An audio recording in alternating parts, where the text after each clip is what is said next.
Hello everyone. So this video here is in continuation with my previous video.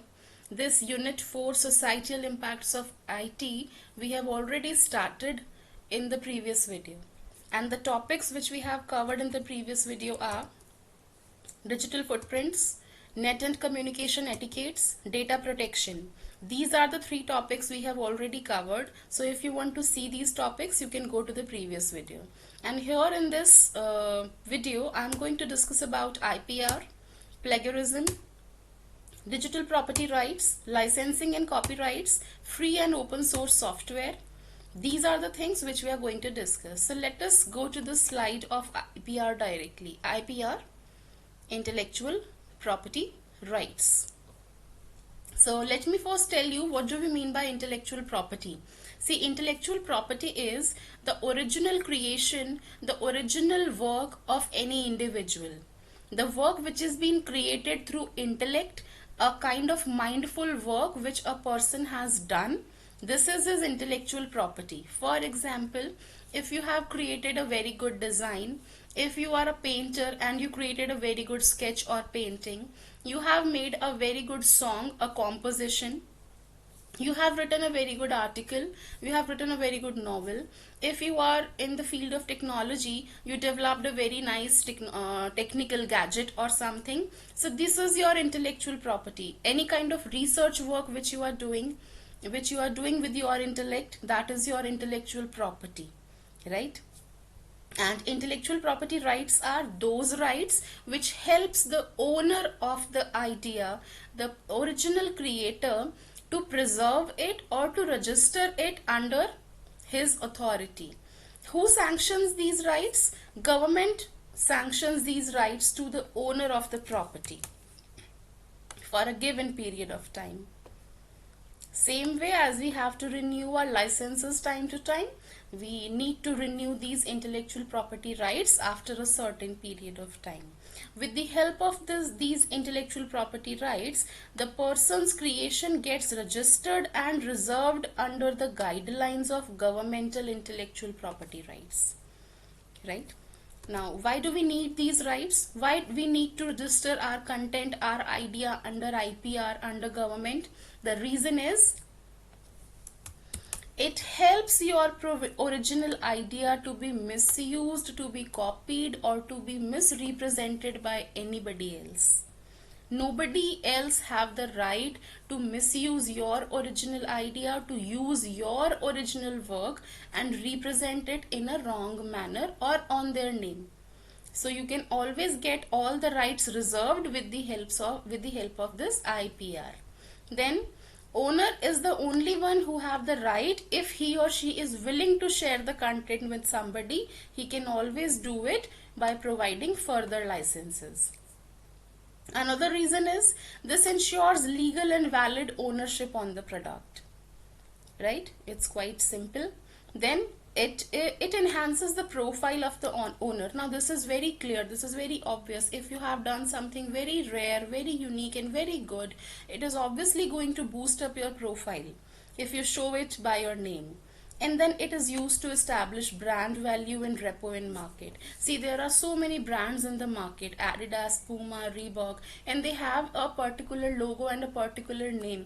What these brands are doing, they registered the rights, they registered their idea, they registered their logo, their word under IPRs. So nobody else can use the name Reebok, nobody else can use the logo of Puma which Puma have. So this is called brand value. Right? Moving on. Kind of IPRs.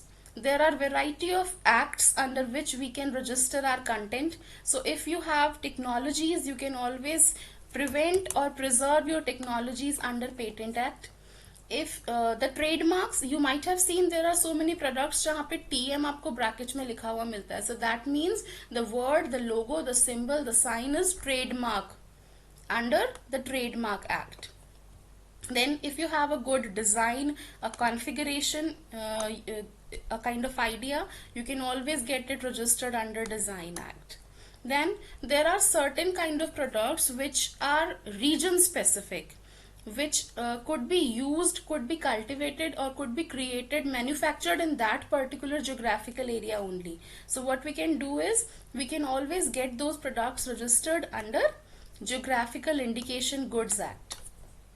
Copyright Copyright Act is used to protect your literary or artistic work, right? These are the kinds of IPR. The next term we have here is plagiarism. Now plagiarism is also known as academic theft or literary theft, which means you are stealing someone's original idea and you are presenting it as your own idea. This is called theft. This is called plagiarism. Now there are two things. One is you are using someone's idea and you are acknowledging that person. You are taking permission from that person, or you are giving credit to that person. This is not plagiarism. If you are using someone's idea and you are not acknowledging that person, you are just copy pasting the thing. This copy pasting, this imitating, or this stealing is called plagiarism. Right? Moving on. How to prevent from this plagiarism? There are variety of softwares available under which we can see that the content is copy pasted or imitated from which source.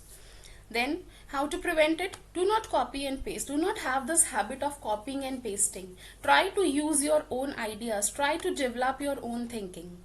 Then use quotes to indicate the text which has been taken from another source. See, in your books also you might have seen when a definition comes according to this scholar, then the definition is always there, always enclosed in double quotes. So what we are doing here, we are managing the citations. The person who has written a particular thing, or the idea, the source from where we are taking the idea, we always cite that source, we always quote that source. So try to use these things. Then never forget to seek permission from the creator. If you really want to use or share somebody's idea, always acknowledge that person, always give credit to that person, or always use the name of the source in references. This is how we can prevent from plagiarism. Moving on, the next thing is digital property rights. Now digital property right is what?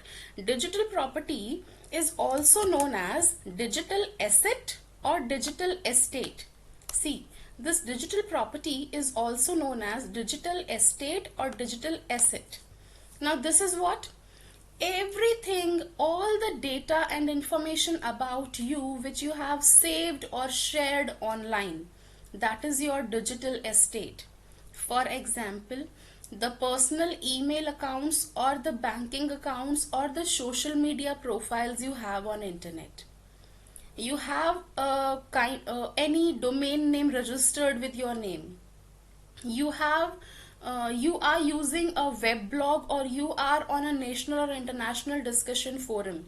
That is your digital property, right? So this is your digital property. And then how to prevent this digital property? We can prevent this digital property by using appropriate digital property rights. We can prevent this data on internet from being stolen, from being hacked or cracked or unauthorized access. How to protect it? By adding legal clauses and IPR, which we have already discussed, intellectual property right. By using appropriate rights, you can always reserve the things under a certain authority. And limit the share of your software. Do not keep it free for everybody. Keep it for limited users. So this is digital property and digital property rights. Moving on. Then it comes licensing and copyright. Now license is what? Whenever a software is developed, when this software is being ready to deliver in market में जाने से पहले हमेशा उसे एक licensing authority के अंदर license करवाया जाता है. We always keep it legally binded. So software license is what? Software license is a document which provides legal guidelines to a person who holds the distribution of software. The developer of the software, the end user, the company who is going to deliver the software into the market have the right to distribute to check out the distribution and usage of this software. And it is mandatory for every company, every developer to get a license before deploying it into market. Okay, why we need these licenses?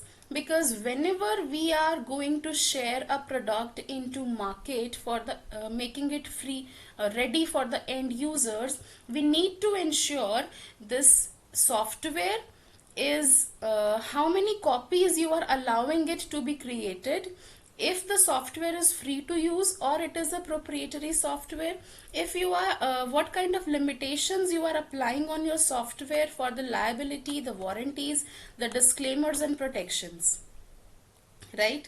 Why we need these software license? Because using a pirated software or a unlicensed software is against the law. Second one is, the right kind of software is always going to save your money. We do not need to pay again and again on a particular software license. Once you create a software and you get a right licensing, a good reliable licensing authority attached with it, it is obviously going to boost up your software into the market and is going to save your money. And if you have a good licensing authority attached with your software, you will get 24/7 support by that licensing authority. Now there are variety of software license. The first one is public domain software license. Public domain software licenses are those licenses which are free, which have no legal formalities attached with it. There is no copyright or there is no editing restrictions on those softwares which are under public domain. जो softwares public domain licence में आते हैं उन पे कोई restrictions नहीं होता है एडिटिंग के लिए. You can easily edit it, you can easily modify it and you can easily redistribute it without any restrictions. There is no legal or no copyrights are added with this public domain softwares. The example is SQLite software. The example is SQLite software, right? And GPL, General Public License, is again an example of public domain software. Then the second type is permissive software. Now permissive software के example हैं Apache, BSD, MIT. BSD stands for Berkeley Software Distribution. MIT stands for Massachusetts Institute of Technology. These are few licensing authorities जो permissive licenses distribute करते हैं. And what is permissive license? It permits relicensing of a derivative work. It is sub-licensable.